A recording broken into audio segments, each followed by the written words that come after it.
देखिए इस तरह के जो प्रश्न आते हैं इसमें क्या है कि कमला ने एक स्कूटर खरीदने के लिए किसी बैंक से रुपया 26,415% वार्षिक दर से उधार लिए। ठीक है, और जबकि ब्याज वार्षिक संयोजित होता है, ठीक होना है, और 2 वर्ष और 4 महीने के अंत में उधार चुकता करने के लिए उसे कितनी राशि का भुगतान करना पड़ेगा। अब ध्यान रखिए, यहाँ पर समय जो है टूटते हुए दिखा रहे हैं। कैसे कि 2 वर्ष है और पहले क्या हमको मिल जाता था छमाही और इस तरह करके मिल जाते थे, या अर्धवार्षिक करने पे। यहाँ वार्षिक भी लेना है और समय 2 वर्ष है, और लेकिन अब 4 महीने और भी हैं। तो इसका हल करने का उन्होंने हिंट भी दिया हुआ है कि पहले 2 वर्ष का आपको चक्रवृद्धि ब्याज निकाल लेना है, उसके बाद 4 महीने का साधारण ब्याज निकाल के दोनों को जोड़ दीजिए, उतनी राशि का भुगतान करना है। तो चलिए हम भी वही करते हैं, तो लेते हैं। यानी कि कमला को जो बैंक से कितना मिला, जितना जो लिया या दिया जाता है उसको बोलते हैं प्रिंसिपल अमाउंट, यानी कि मूलधन। तो ये है 26,400, और दर दिया हुआ है, दर माने कि आर दिया हुआ है यहाँ 15%, और ये भी वार्षिकी है। और समय को थोड़ा सा यहाँ पर ध्यान रखना है, जो ये समय है वो है n कितना है, 2 वर्ष 4 माह, 2 वर्ष 4 माह। तो 2 वर्ष को तो हम लिख सकते हैं, 2 वर्ष को तो हम लिख सकते हैं 2 वर्ष, और 4 माह को और क्या कर देंगे, धन 4 माह का अलग निकालना पड़ेगा। तो 4 माह को मतलब 4/12 वर्ष, इसका मतलब 4 एकम 4, 4 तेरह 12, यानी 1/3 वर्ष। यानी कि हमको पहले इसका निकालना है, फिर इसका साधारण ब्याज निकालना है, 2 चीजें हमको करनी है। ठीक है ना, ये इस हिंट में ही बता दिया है इन्होंने। तो चलो शुरू कर देते हैं हम बिना समय कमाए। तो A बराबर P की जगह है 26,400, और एक धन दर कितना है 15/100 की घाते n की जगह 2। तो ये आ जाएगा 26,400, काट दीजिए इसको, 5 तिया 15, 5 दूनी 10, यानी 20 एकम 20, 3 23, यानी आ गया 23/20 की घाते 2। अब इसको थोड़ा सा हल कर लें यदि तो बेटर रहेगा। तो 26,400 गुणे 23 गुणे 23/20 गुणे ये 20। ठीक है, एक शून्य से एक शून्य, दूसरे से दूसरा, 2 से काट दीजिए, 2 एकम 2, 2 एकम 2, 2 तिहाई 6, 2 दूनी 4, इससे फिर कट जाएगा 2 एकम 2, और 2 छक्के 12, 2 छक्के 12, कितना आ गया 66 गुणे 23 गुणे 23। तो 23 गुणे 23 गुणे 66, 23 का होता है 529। ये उसमें वर्ग वाले आपने पढ़ा होगा ना, मैंने बोला था 25 से 30 तक कम से कम याद रखना था। 23 होता है 529, ये हो गया 529, और गुणे 66 कर लीजिए, तो ये बन जाएगा हमारा 34,914, 34,914, ये तो हमारा आ गया। अभी इसका प्रिंसिपल अमाउंट अब निकाल लीजिए, क्या हमको क्या निकालना है, यहाँ पर निकाल देते हैं, बाकी हिसाब थोड़ी जगह रहे। तो अभी 4 माह का, 4 माह का अब साधारण ब्याज, क्योंकि हिंट में भी कहा गया है कि साधारण ब्याज निकालिए 4 माह का, और उसको दोनों को जोड़ देना है। तो साधारण ब्याज क्या होता है, मूलधन गुणे दर गुणे समय बटे 100, ये होता है हमारा साधारण ब्याज।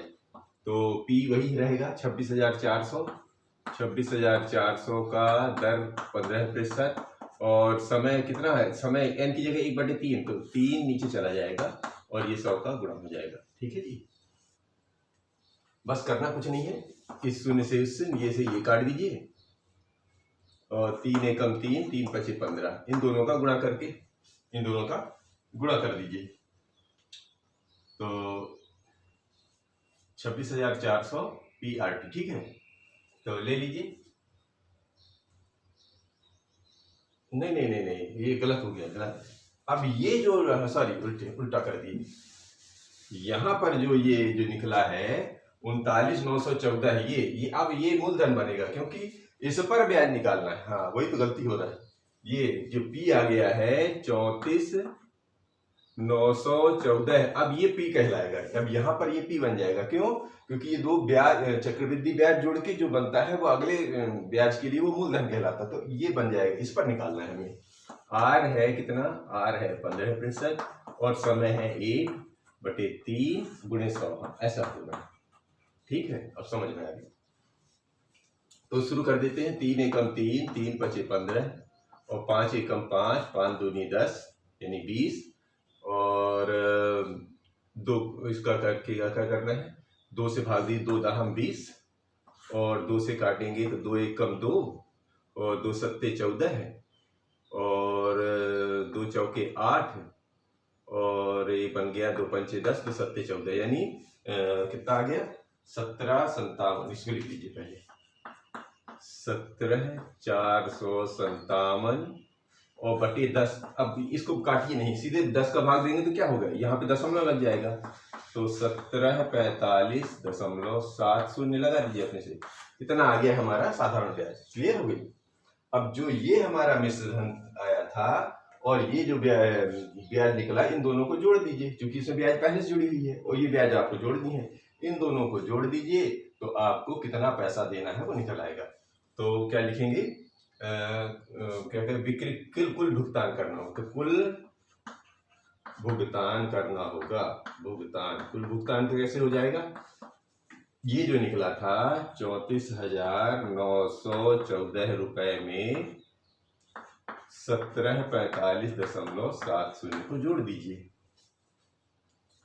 जोड़ने का बस वही तरीका, क्योंकि 0.70 है तो 0.70 लगा दिए।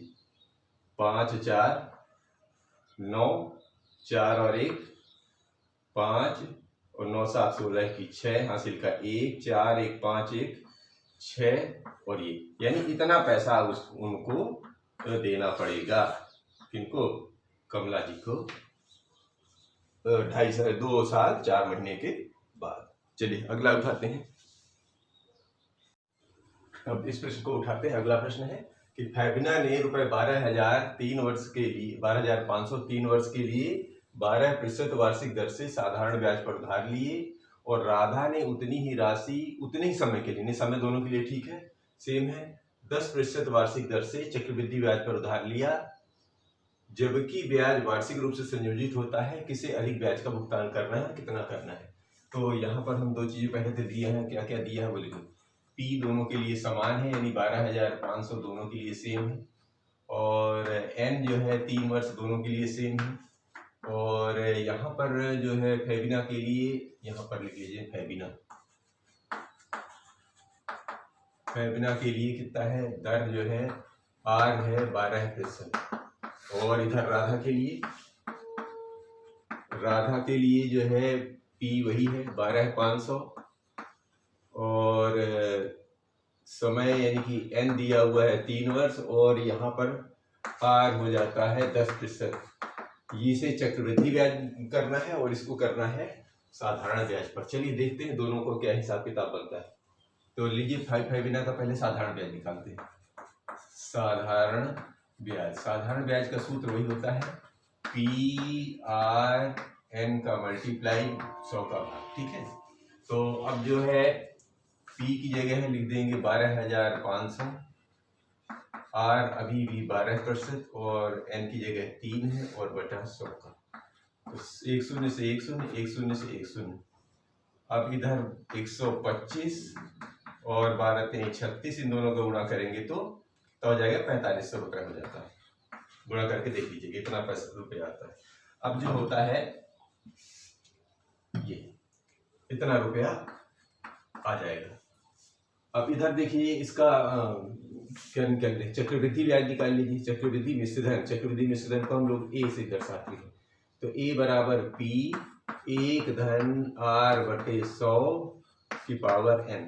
ठीक है, तो अब इसमें भर दी के इसका निकाल लीजिए। राधा का हिसाब किताब क्या बना, तो 12,500 और 1 धन N की जगह R कितना है 10% और ये बटा 100 और N की जगह है 3 साल। ठीक है, समय दोनों का सेम है तो हल कर दीजिए। 1 0 से 1 0, ये आ गया 12,500 और 10 एकम 10, 11 बटे 10 की घाते 3। खोल दीजिए इसको तो 12,500 गुणे 11 गुणे 11 गुणे 11 और इधर आ जाएगा 10 गुणे 10 गुणे 10, 1 शून्य से 1 शून्य, 1 शून्य से 1 शून्य। ठीक है, तो अब आप काम करिए, इन सब का गुणा कर लीजिए, इन सब का गुणा करके 10 का भाग दे दीजिए। इनका सब का गुणा करते हैं तो कितना आता है देखिए, इन सब का अगर आपस में गुणा कर लेंगे तो आता है 166 37 5 भागे 10। अब 10 का भाग दे दीजिए, 10 का भाग देने में क्या होगा, सीधा सीधा आ जाता है 166 और 37 और ये 5। ये आप ये 10 बचा लिया करिए तो दशमलव में आसानी हो जाती है हमको काम करने, और बहुत ज्यादा होते हैं यहाँ पे शून्य लगा दीजिए। तो इतना तो ये इनका किसका निकल आया, राधा का, और ये फैबिना का। अभी क्या कह रहे हैं कि किसे अधिक भुगतान करना पड़ेगा, तो भुगतान करने के लिए पहले ये मिश्रधन है तो मिश्रधन को मूलधन में घटा लो पहले, तो तब तो समझ में आए। तो ये तो ब्याज इसका निकला है, इसका भी ब्याज निकाल लीजिए। तो चक्रवृद्धि ब्याज क्या होता है, ए में से पी को घटा दिया जाता है। तो ए अभी अभी निकाला है आपने 16 637 50 में से ये घटा दीजिए, किसको, 12,500 को, 12,500 को घटा दीजिए। तो कहीं किनारे कर लेते हैं, 16 637 50 में से ये 12,500 को घटा दिया, 0 0 कर दीजिए, ये आ गया 50, और ये 7 3 और 1 और ये आ गया 4, 413750, 4137.50, ये हमारा इसका ये ब्याज निकला। तो अब देख लीजिए, इनने ज्यादा दिया है कि इनने दिया है, तो जाहिर है साधारण ब्याज वाले ने ज्यादा पैसा दिया है और चक्रवृद्धि ब्याज वाले ने कम पैसा दिया है। तो किसे अधिक ब्याज का भुगतान करना है, तो लिखना पड़ेगा फैबिना को, क्योंकि ये ज्यादा है ना, तो फैबिना को अधिक भुगतान करना है। कितना करना है यहाँ पर लिखना पड़ेगा फैबिना, ये जगह को मैं इधर लेता हूँ, यहाँ लेते हैं, फैबिना को अधिक भुगतान करना है, फैबिना को अधिक भुगतान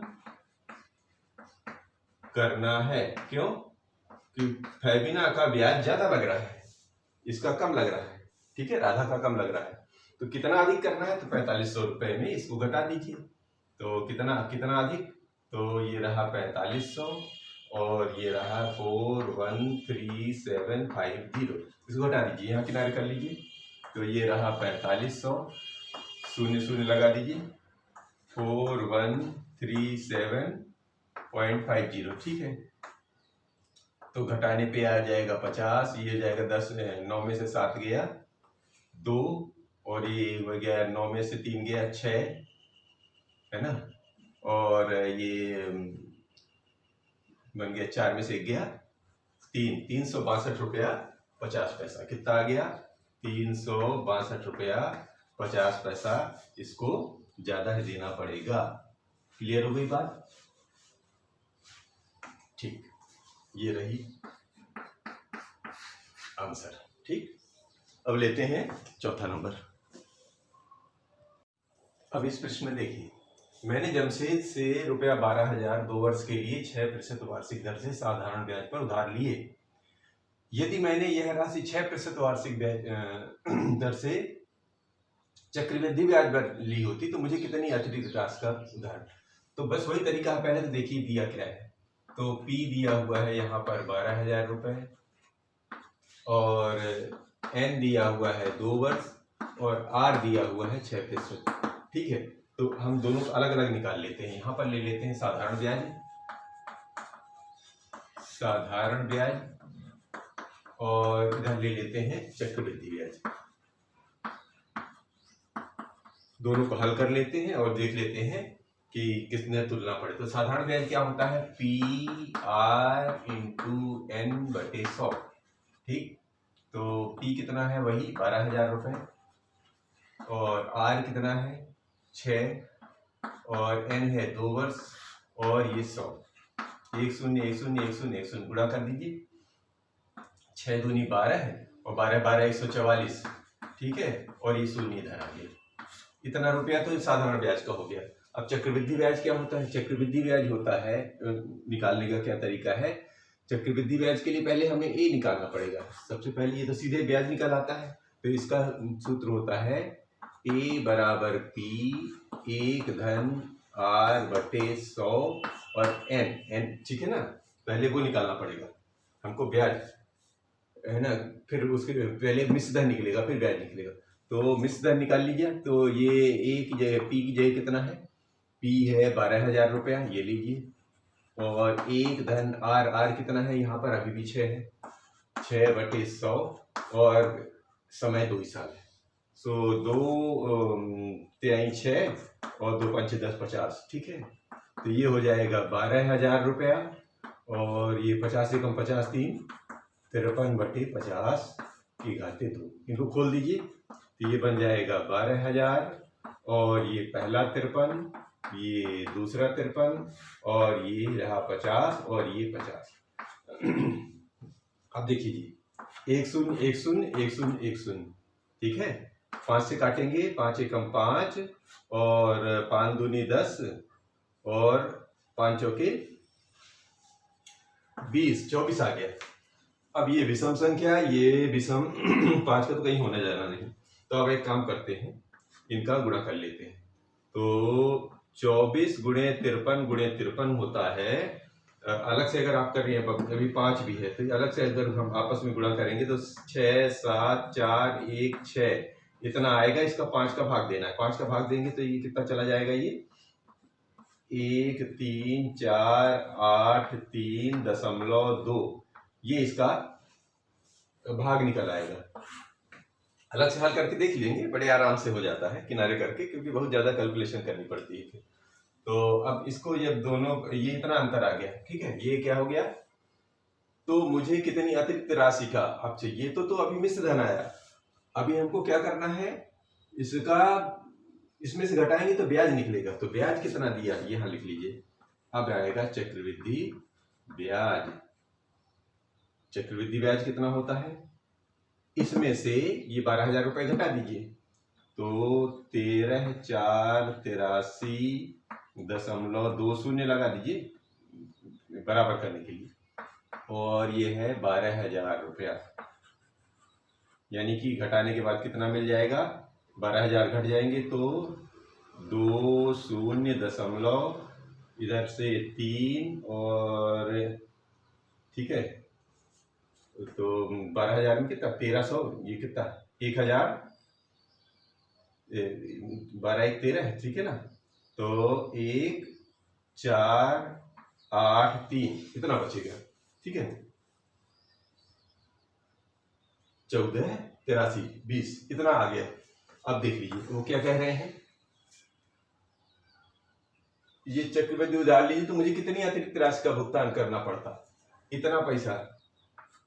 1483 इधर आया है, इधर आया है 1400। अब इन दोनों का देखो, क्या कर देना? घटा दीजिए, तो कितना अंतर आना है वो निकल आएगा। शुरू कर देते हैं। तो ये था अतिरिक्त राशि, तो अंतर निकालिए। अंतर कितना आया? चक्रवृद्धि ब्याज में से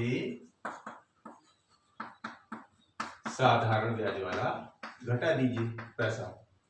तो ये जो इतना निकला था 14 83 20 में से साधारण ब्याज कितना हमारा आया था? 14 40 घटा दीजिए।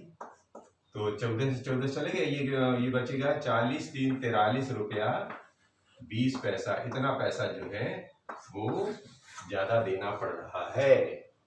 अतिरिक्त राशि, अंतर या अतिरिक्त राशि ऐसा लिख सकते हैं। अतिरिक्त राशि का ये भुगतान करना पड़ेगा। चलिए मिलते हैं अगले वीडियो में।